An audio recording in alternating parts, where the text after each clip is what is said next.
Hey everybody! I'm here today to show you and tell you how to avoid razor bumps. This will be a tutorial for preventing ingrown hairs.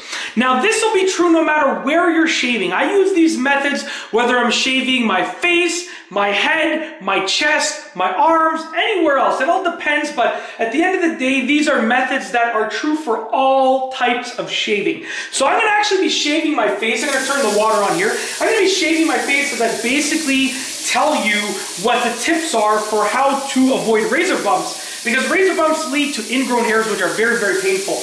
The first thing you want to do is make sure you wet your skin with warm water before you shave. So I'm going to be shaving my face for this demonstration. So you want to get some warm water, and not hot water, but just warm water. You can either use a towel and just let it sit on your face, or you can do what I do, which is I just take the water like this, and I just rub my face with the warm water. That kind of opens up the pores a little bit and prevents the hairs from being tugged out, which is essentially what causes razor bumps and ingrown hairs. I know my neck is a bad culprit for razor bumps and ingrown hairs, so I'm just going to make sure I do a little bit extra there. Okay, so that's the first thing. The second tip is with your razor, and that is to not overuse your razor, okay? Now trust me, I am like one of the cheapest people that I know, okay? And I know that razors can be quite pricey. However, I always make sure to change my razor. I mainly shave my head and my face. And I always change my razor probably more frequently than I need to, which is good. Because if your razor is causing you problems, if you have an old razor, okay, then what's going to happen is it's going to tug the hairs. You need that razor to slice the hairs right at the tip of your skin, okay? So what you want is a razor that's fresh. If you overuse your razor, and I'll get to what I'm doing in a moment. If you overuse your razor, it's going to be pulling the hairs. It's going to grip the hair, and then it's going to rip it out from your skin, which is essentially what's going to cause a significant amount of the razor bumps and the ingrown hair, and razor burn as well. They're all sort of all related, okay? So make sure you're replacing your razor. It should just cut everything nice and smoothly. I also, as a bonus tip, I like to warm up the razor blades, just to allow them to cut really smoothly. The third thing is apply some shaving gel. So what I just did is I applied shaving gel. This is called Shave Butter. I actually worked with this company before, and I love their stuff. Like I've just grown to love it so much, but this is totally not related to them at all. But just a side note. But anyways, you want to apply some shaving gel, and that's because the shaving gel will essentially allow your razor to glide over the skin smoothly. You see how fast I'm able to shave my face? Check this out, look. That's because I've used a good shaving gel. In the shower, I will oftentimes shave with just soap, but the key factor there is you want to soap the living daylights out of the area that you're going to shave. I mean, I shave with just soap and it's fine, but I really lather it up.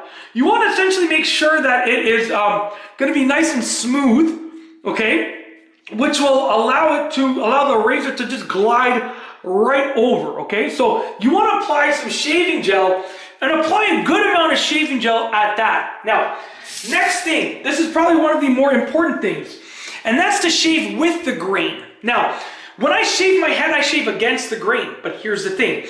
I will shave with the grain first, then against the grain. So my grain of my neck hairs grows this way. They grow this way. If I go against the grain, which is this way, it's gonna tug those hairs right out, even if I'm using a fresh razor. So what I wanna do is I wanna shave with the grain. The hair is growing this way, so I'm gonna shave that way.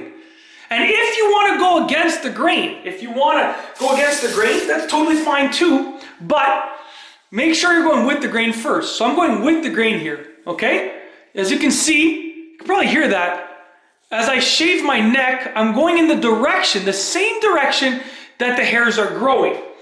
If I wanted to go against the grain, now I could go the other way. So let's say I wanted to go against the grain, now I could go against the grain.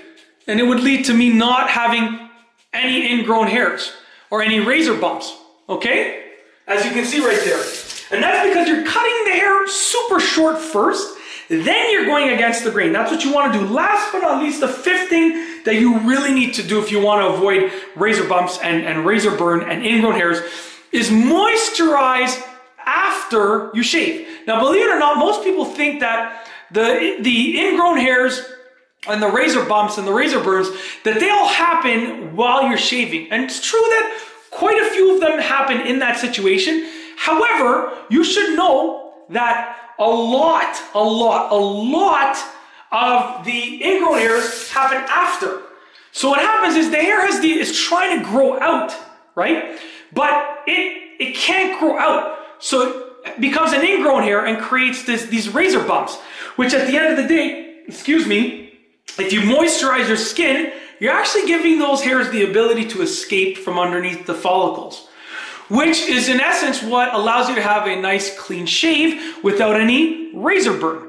So as you can see right here, I shaved my face. I didn't moisturize it. I'm going to moisturize after this. Use a moisturizer of your choice. I just use regular like face cream, but it's up to you. But I shaved my face and I told you all of the tips for how to avoid razor bumps. If you want to prevent ingrown hairs from growing wherever you're shaving, you should use these tips. Trust me, ingrown hairs are painful, they don't look great, and they really obstruct your skin. They will eventually, with enough of them, your skin will likely not be as nice as it is right now. So it will probably damage your skin. I don't know to what level, but I can say that it will eventually create a different look, a different aesthetic for your skin surface.